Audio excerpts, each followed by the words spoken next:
All right, let's kick off.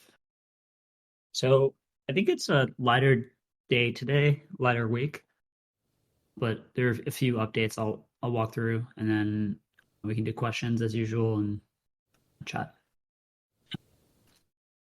So just running through a few updates real quick. One exciting one that's actually some alpha, kicking off with this one, is that Levana has added support for ST Osmo. Now, I think they haven't, I'm not sure if they haven't announced this yet, but it is live on their app. And I think they're waiting until there's some minimum amount of liquidity to announce it. So you can check that out if you're feeling brave. It's very similar to the ST Atom integration, where you can collateralize a perp with the ST token and then trade the LST against it. So you can go long or short ST Osmo with leverage. You can also, if you want, just LP your ST Osmo. So if you start with Osmo, liquid stake it, and then deposit it into Levana, you can collateralize a perp, or sorry, LP a perp pool and earn the fees that people are paying to trade ST Osmo if they're going long or short. So that's pretty exciting. I think the ST Atom pool has grown meaningfully on Levana, so we'll see what the ST Osmo distribution looks like. Next thing that's we've been tracking really closely is ST Atom on Agoric on Inter protocol, backing the IST stablecoin. It looks like as of this week, almost 70% of the collateral backing IST is ST Atom. And it's all in just the single month since this has launched. So we're really, really excited about that. And if you look back to some of the stable coins on ETH, like Maker, I think it took like 2 years for LST collateral to surpass native collateral. And that's a function of kind of how the market structure evolved and the fact that there weren't LSTs when Maker launched. I think the LST market is just continuing to pick up on Ethereum. Cosmos's DeFi ecosystem is maybe a little bit less mature and newer, but it so happened to be that LSTs were around as DeFi went to market in Cosmos. So it's possible to see a slightly different path for this market where LSTs are just the default backing for stablecoins. And you're starting to see that with other stablecoins around Cosmos too, like USK and a few others as well. I think the composite stablecoin also has a lot of LST backing. Cool. So another update, and this one is pretty exciting. I think a prop just went live. ST Osmo is live on Mars. So you can collateralize it, borrow against it, and I'll pull up the prop just now. I think Mars just released its high leverage strategies, which basically means that you can do leverage staking with a single click up to 10x leverage, which is a lot. And I think they enabled leverage staking for ST Osmo. I haven't checked whether the cap has been hit yet, but it'll probably be hit pretty quickly.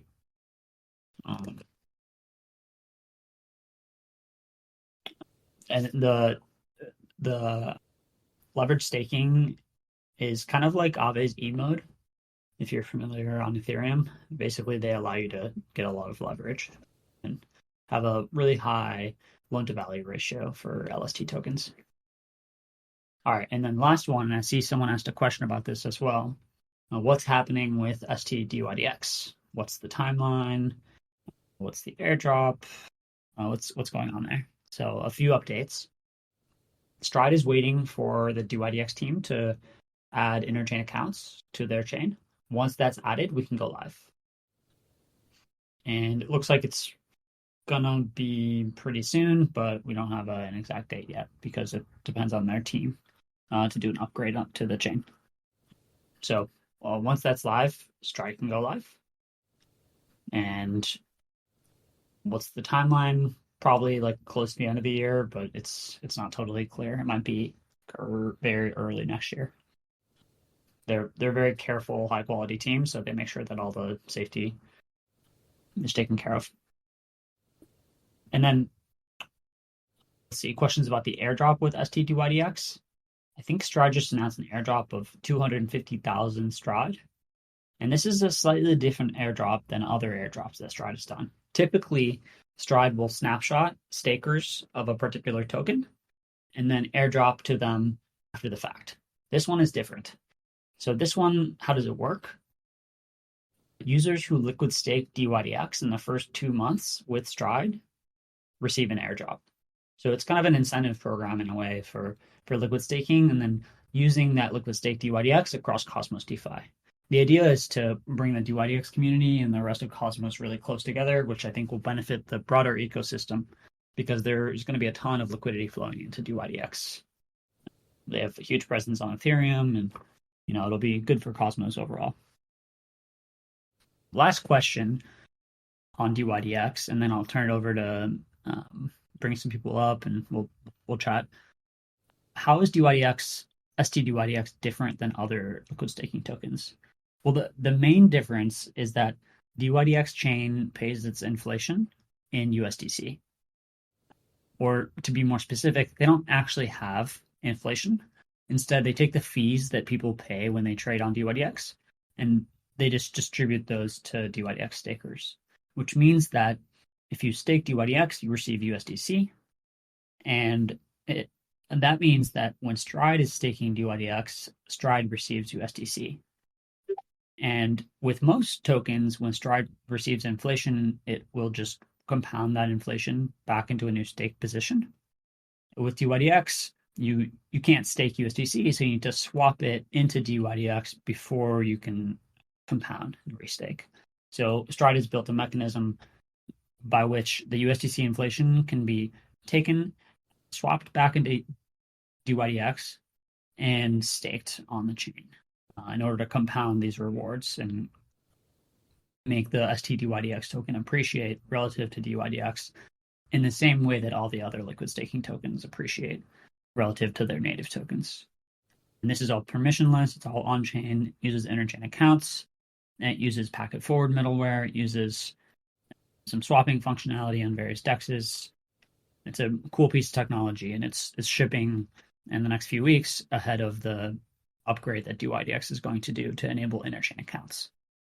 So stepping back out, those are some technical details. The high level is that there's a big airdrop. If you liquid stake in the first few months, you'll get it. And STDYDX is coming probably in the next month-ish, depending on when the team merges the code to add interchain accounts. So lots going on. Pretty exciting developments, particularly with STDYDX. Cool. I will pause right there, and I can look at some of the questions in the chat. Maybe we can bring some people up as well. So I see ChatGPT asked a question. I'm curious, is ChatGPT, is this a bot or is this an actual person? Gotta say your logo is it really does look like the actual ChatGPT. Okay, not a bot. Great. So ChatGPT asked, what about DYDX? When can the PR be approved? The PR is out for 2 months and they haven't reviewed. Yeah, so it's a very simple PR, and we've been talking with their team, and they've actually been doing a lot of work behind the scenes, but I don't know if any of that's reflected on GitHub. But don't worry, they are looking at this, and there are plans to merge it. They have a lot of things going on. For example, like 2 days ago, I think their incentives went live and like full trading went live. So I don't blame them for not commenting on the interchain accounts PR. They need to make sure that's all working before they can get liquid staking at the door. Yeah, but they're a great team, and we're working very closely with them. Yeah, Moon said they're probably just busy with their chain launch, which is that's true. They have so much on their hands. They run arguably the biggest perps protocol in all of crypto. Then ChatGPT said, make the 2 month period longer. It takes 30 days to unbond. I'm not, maybe you can clarify. I'm not sure exactly what you mean by that.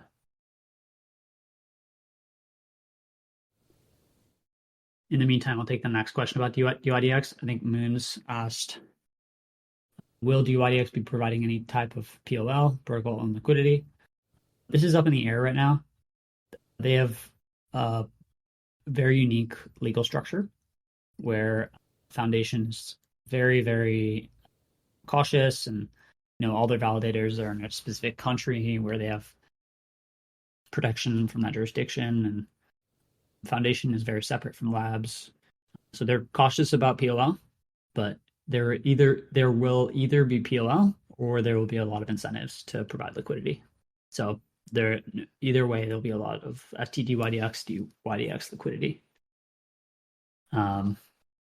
And yeah, thanks for clarifying, Moons. There is a 30-day unbonding period on DYDX, which is great for an LST because it makes the opportunity cost of staking natively much higher. So the value prop of an LST is stronger. DYDX will probably also have a pretty high yield, I think. People have been speculating. It depends on the trading volume, but DYDX in the past has had billion plus daily trading volume. So if not too much DYDX is staked on the chain, the APRs could be quite high, which is also a strong value prop for an LST for several reasons. The first is you can just get a lot of yield on the LST as collateral. And the second is that Stride compounds yield. And so the compounding adds more and more to the yield if the yield is higher. If you compound a 10% yield, you only get like 10.1. If you compound a 60% yield, you get like 80%. And we saw this with Evmos last year when they had a really high yield. I think Stride's yield was like 20% higher than Evmos because the compounding really made a big difference. Okay, cool. Sneed asked a question about the Agoric forum. Can Stride devs make a similar post for getting ST-ING supported as IST collateral? Yeah, great question. So Agoric only supports two types of collateral today on their IST stablecoin. I think it's Atom and ST Atom.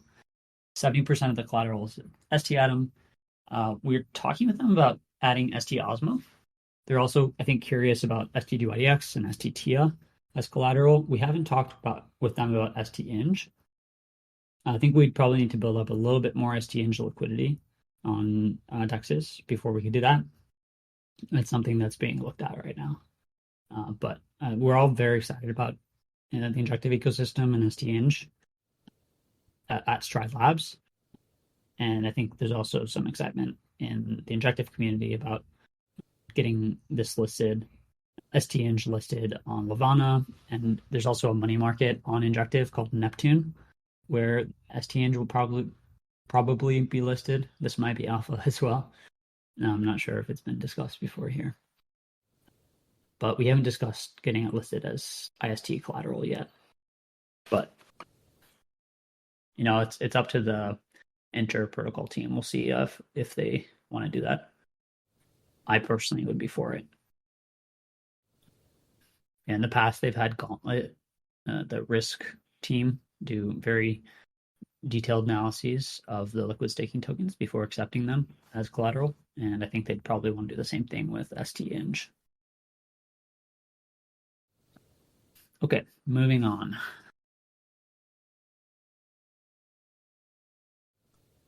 I see Tetord Martian asked, will DVDX create a blockchain in Cosmos? Is this a typo? Is that DYDX or is there a DVDX? I'm not aware of a DVDX. But if you're asking about DYDX, it has created a blockchain in Cosmos. That's the one we're talking about.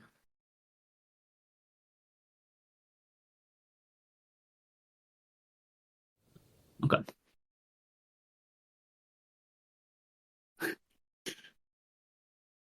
Nice joke, Vince. I remember using Blu-ray and cassette tapes in the car. Okay, next question. ChatGPT asked, STDYDX is a 60-day airdrop window, and people need to stake at least 30 days. But it took 30 days to unbond DYDX.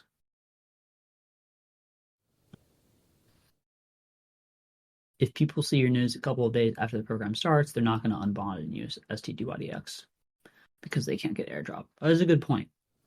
Maybe it would be worth expanding that airdrop window a bit. To be very straight with you, I think the purpose of the program is not to target people who have already staked DYDX, rather to target people who are bridging over from ETH and would go directly into liquid staking. Because if you look at the DYDX chain right now, there's not that much staked at all. The majority of the liquidity is still sitting on Ethereum waiting to be bridged. So the target is to get that. That might change in the next month. Yeah, maybe this window is worth expanding. It's a really good point. Yeah. Let me talk with the team and see what they think. That's a really, really good point. Now we just need a DYDX to add the LSM so people don't need to do unbonding. I think that's pretty far out though. ChatGPT, did you want to come up and speak? I see your hand is raised.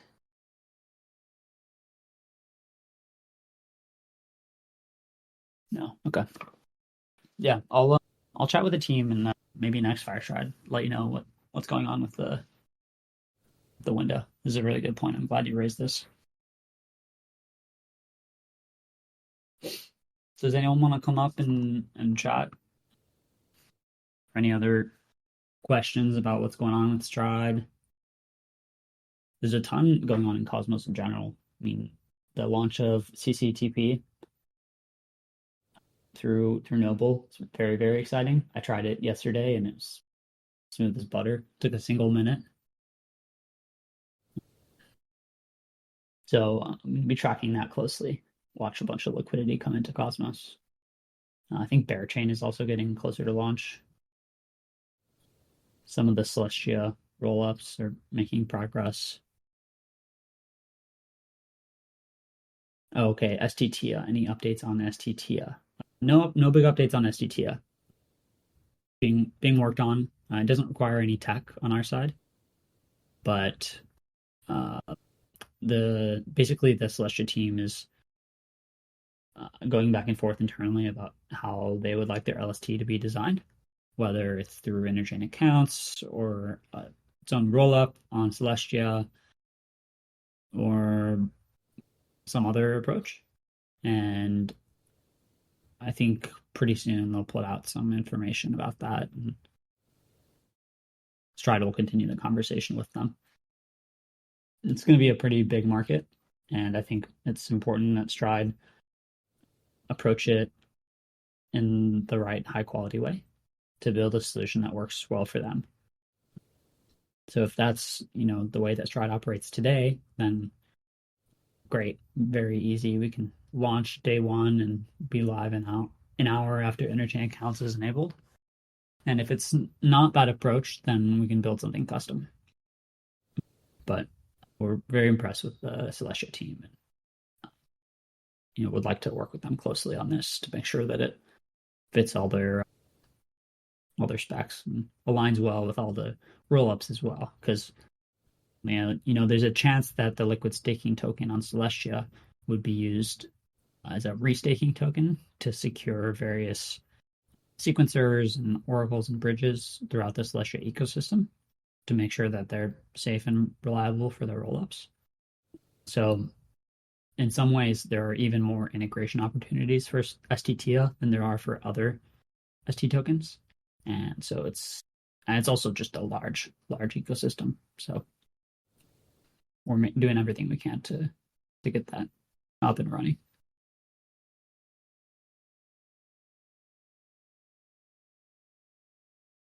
Oh, wow. I mean, you said someone bridged 4 million USDC to Cosmos via Noble. just 10 minutes ago. That's crazy. Where are you tracking these?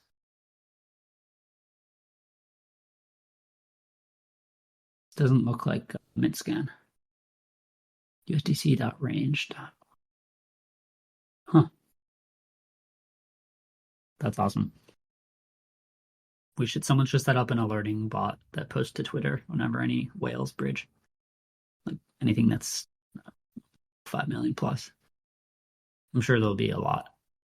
Because I mean the main reason to bridge USDC over today, I think, is to put up collateral on DYDX. But there are other reasons too, You might choose to use this instead of Axelar or Squid. Just want to bring liquidity into the ecosystem. I think we'll see a lot of institutions who historically traded on DYDX start moving liquidity over to collateralize their trading positions. And I think it'll look exactly like the screenshot you sent, like big blocks of $1 million over the course of a few hours. That's so cool to see.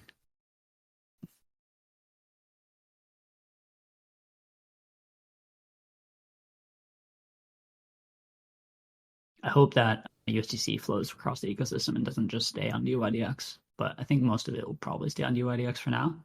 So STDYDX might be the opportunity to help bring some of that out into the broader cosmos. Make sure it doesn't just stay on DYDX.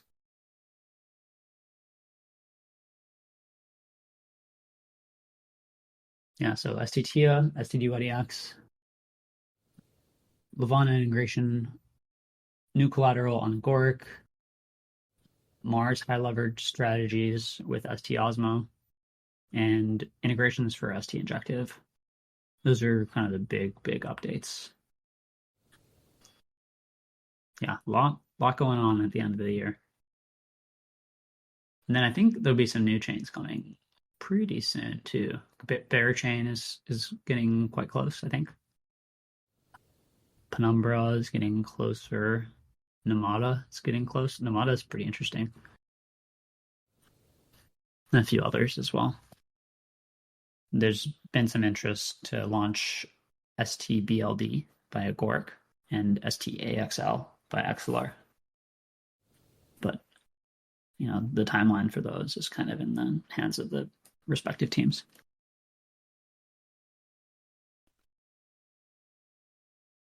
Can you hear me? Hey, Riley.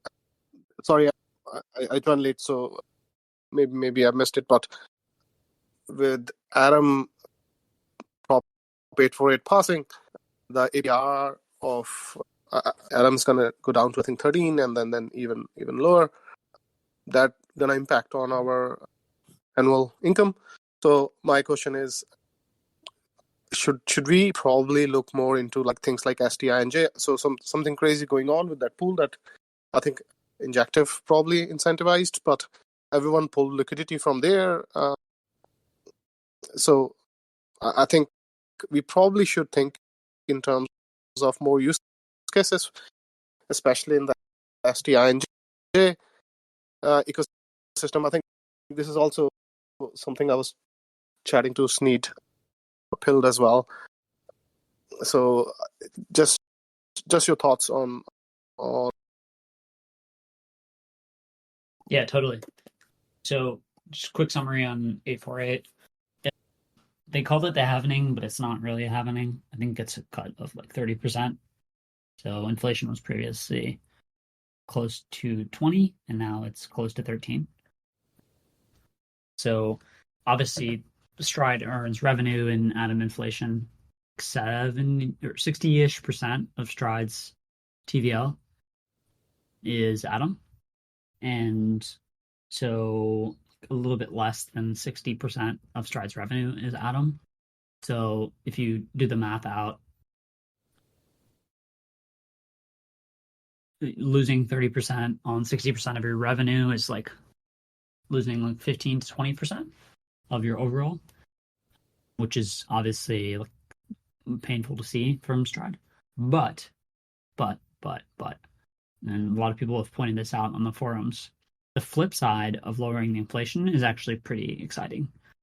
For one, people are incentivized to use DeFi because the difference between what you can earn in DeFi and what you can earn by native staking goes up. So shrinks. You basically the two are more competitive. So we're expecting to see more people use Cosmos DeFi going forward now that the inflation is a bit lower. And what's the best way to use Cosmos DeFi? Is liquid staking. So I think this change probably will drive people into liquid staking tokens to some degree. The more exciting thing in my mind is that this makes Atom sustainable. And frankly, Stride, if Atom doesn't succeed, Stride will be in a difficult place, at least until STTIA and DYDX are launched and Injective and Osmosis grow a little bit more. So Stride really needs Atom to succeed today in order for Stride to succeed. And this change towards sustainable inflation helps achieve that. So my guess is that just the price change alone, Atom, is going to be, as a result of this inflation change, is going to be more than 15-20%. And so it'll totally offset the decline in revenue due to the lower yield. And then you add to that the fact that more people will probably use LSTs in DeFi, and it's, in my mind, definitely a positive. But on the surface, it does cut the inflation, so there's a little bit less revenue in the immediate term for Stride. Yeah, those are some high level thoughts. What do you think, Taranjeet?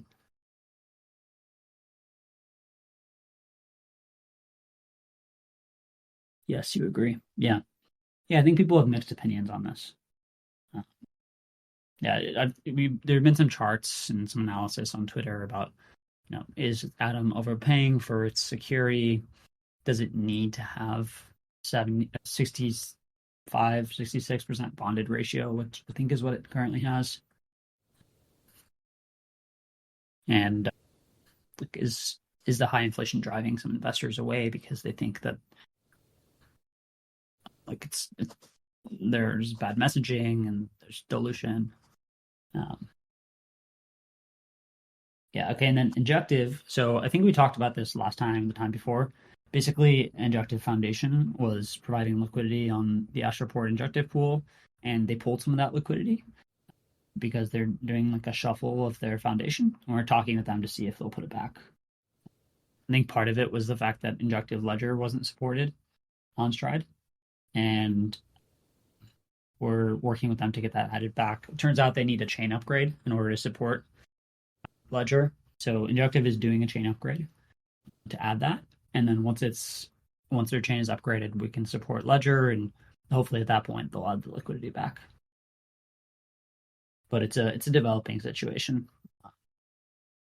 And thankfully nothing's being collateralized by the pool, but they caught us a little bit by surprise when they pulled that. So we're talking to them to get it added back. And Injective is a big priority for us. I think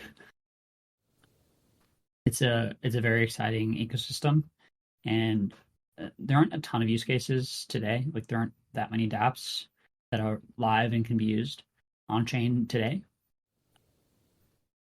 Although the ones that are there are quite exciting, and there's a lot coming. Like Lavana just went live, Neptune is going live. I think Mars is potentially deploying an outpost there. And Injective has some unique traits, like super fast blocks. And in general, their team is quite strong. We've spent some time co-working with them in New York, and their engineering team and marketing distribution teams, top tier.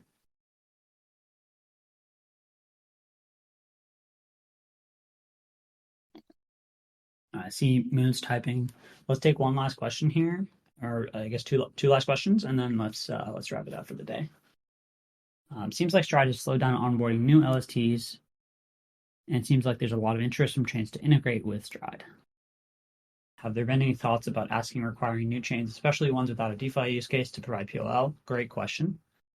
And then has Stride thought about providing liquidity as a service, meaning Stride's BizDev helped with onboarding liquidity to Osmosis and then getting the token on Umi, Mars, Levana, etc. from there? I might need a little clarification on the second one. But for the first one, when new teams reach out to onboard, the engineering side of things is all permissionless, but the BizDev side is kind of up to the team and up to Stride contributors. And typically, smaller teams are asked to provide significant amount of PLL. And that's, it's been the case with basically every new chain that goes live. Stargaze has done it. Umi did it. Comdex did it. And some of the big ones now do it too. Osmosis does it. Cosmos Hub does it. Injective does it. We just talked about what's going on there, but they did it up until very recently. And basically every new chain will do that. As for your second question, with new Stride integrations, maybe the process of getting liquidity listed on Osmosis and all these different protocols could be streamlined. Yeah, it's a really good point. So thankfully, Stride has good relationships with all these DeFi integrations at this point. And so, they don't need to re-audit the Stride code base. They know what a Stride LST does. They know the security properties and they trust it. They know what LTVs to set if they're a lending market, or what caps to set if they're a stablecoin. And streamlining all that could help increase the pace of onboarding new LSTs. But there is a trade-off. Sometimes things go wrong with new LSTs. Sometimes they don't bring in much revenue if their market cap and staking rewards are low. And sometimes tokens aren't actually great collateral. Like a random app chain has call it a $50 million market cap and a 10% inflation. It only pays out $5 million a year. And if Stride has like a 10% penetration of that, of all the staking rewards, then people staking through Stride would only earn $500K a year. And Stride itself takes 10% of that, which is only $50,000 of revenue a year. So you have to trade off the question of all the work to do these integrations and to onboard the chain with what the revenue might be. So there are trade-offs, and frankly, I think LSTs don't make sense for every chain.